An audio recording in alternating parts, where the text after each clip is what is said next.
Je, unafahamu kuhusu umuhimu wa tarehe 9 Mei kila mwaka katika nchi ya Urusi?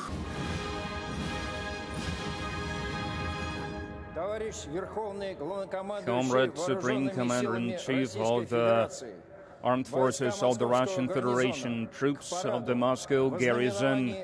Katika nchi nyingi duniani tarehe 9 Mei ni siku ya kawaida tu kama siku zingine. Lakini kama ilivyo tarehe 9 Desemba kila mwaka katika nchi ya Tanzania ni siku ambayo ni kumbukumbu ya uhuru wa Tanganyika. Ndivyo ilivyo kwa tarehe 9 Mei kila mwaka nchini Urusi, ambapo huadhimisha kumbukumbu ya ushindi wa vita kuu ya pili ya dunia, mwaka ambao walimuondoa madarakani Adolf Hitler.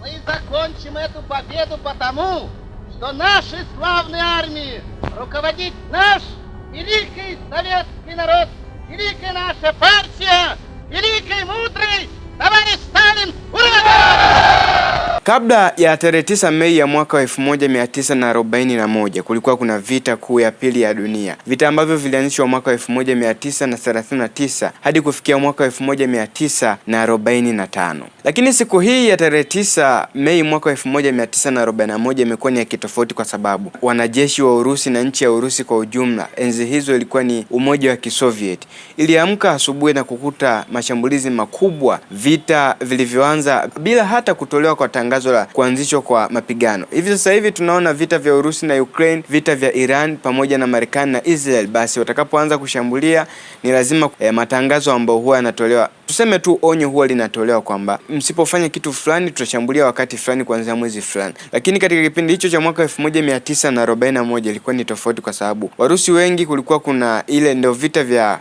pili vya dunia vimeanza hata bado havijakolea kama vile ambavyo vita vya Ukraine pamoja na Urusi mwaka wa 2021 vilivyokuwa bado ndo vinaanza. Sasa siku hii ilikuwa ni ghafla na ilikuwa ni siku ya ambapo Urusi walishtukiwa tu wakaanza kushambuliwa kwa makombora makubwa na mabomu na risasi zilindima sana. Wanasema takriban watu milioni 20 hadi 27 kwa takwimu za Global Power Index kwamba waliweza kufariki katika vita hivyo. Ni vita vya kihistoria kwa sababu walimng'oa madarakani kiongozi ambaye alijulikana na wengi tumesoma katika historia kwamba Adolf Hitler alikuwa ni Ujerumani huko ya Nazi, ambaye alikuwa anafahamika kwamba ni kiongozi aliyetawala dunia kwa takriban masaa 4. Ni kiongozi aliyekuwa mbabe zaidi duniani kuwahi kutokea. Japokuwa alifanya mengi mabaya na machache mazuri, lakini hatokaa afuto kwenye historia ya dunia kwa sababu alikuwa ni miongoni mwa viongozi makatili na viongozi wa taifa waliokuwa wanatetea maslahi ya Ujerumani kipindi hicho. Ujerumani katika dunia sasa hivi nchi ambazo ni super power wa dunia,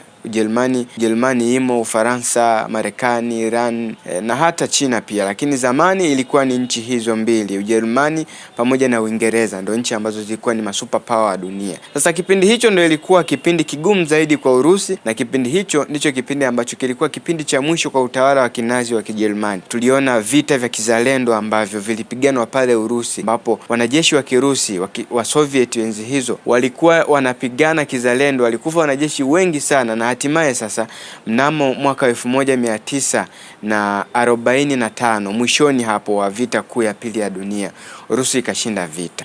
The Nazi soldiers attacked the Soviet Union. They planned to seize the country, to seize its wealth, to destroy its culture, its historic legacy, and to destroy and enslave and genocide of the multi-ethnic. Japokuwa Urusi ilishinda mwaka 1945, lakini siku hii ya tarehe 9 Mei imekuwa ni siku ambayo ya kihistoria kwa nchi ya Urusi. Imekuwa ni siku ambayo huwa inaadhimishwa kwa bendera ya rangi mbili tu, bendera yenye rangi ya chungwa pamoja na rangi nyeupe. Hili ni tangazo ambalo lilitoka kwa Joseph Stalin ambaye alikuwa ni kiongozi wa Umoja wa Kisovieti enzi hizo hadi kufikia tarehe 9 Mei na hadi kufikia ushindi wa Umoja wa Kisovieti mwaka wa 1945. Joseph Stalin aliweza kutoa tangazo kwamba kila ikifika tarehe 9 Mei ya kila mwaka ni lazima basi tutasherekea siku hii kuwa ni siku ya kihistoria.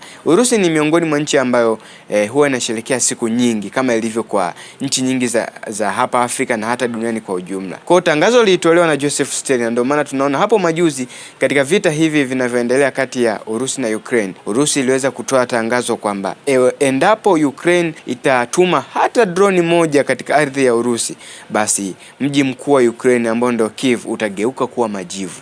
Baada ya tangazo hilo, Volodymyr Zelensky alitoa na yeye tangazo akajibu kwamba sisi tutashambulia tu. Baada ya majibu hayo, Vladimir Putin akasema akawaamuru mabalozi wa kule waliopo Kiev na wananchi kwamba wajiandae kwa moto ambao utakuja. Na baada ya hapo sasa Volodymyr Zelensky akatangaza mapumziko ya mashambulizi. Kwa hiyo tunaona umuhimu wa siku hii. Ilikuwa ni ufahamisho tu, Elimika Plus tukifahamisha juu ya tarehe 9 Mei. Ni siku ya kihistoria ya Urusi ambayo Urusi ilipigana vita vya pili vya dunia na ikashinda mwaka 1945. Tangu mwaka 1941 ilipo mwagaji mkubwa sana wa damu, raia wengi na wanajeshi waliweza kufariki. Takriban milioni 20 hadi 27 kwa takwimu waliweza kufariki.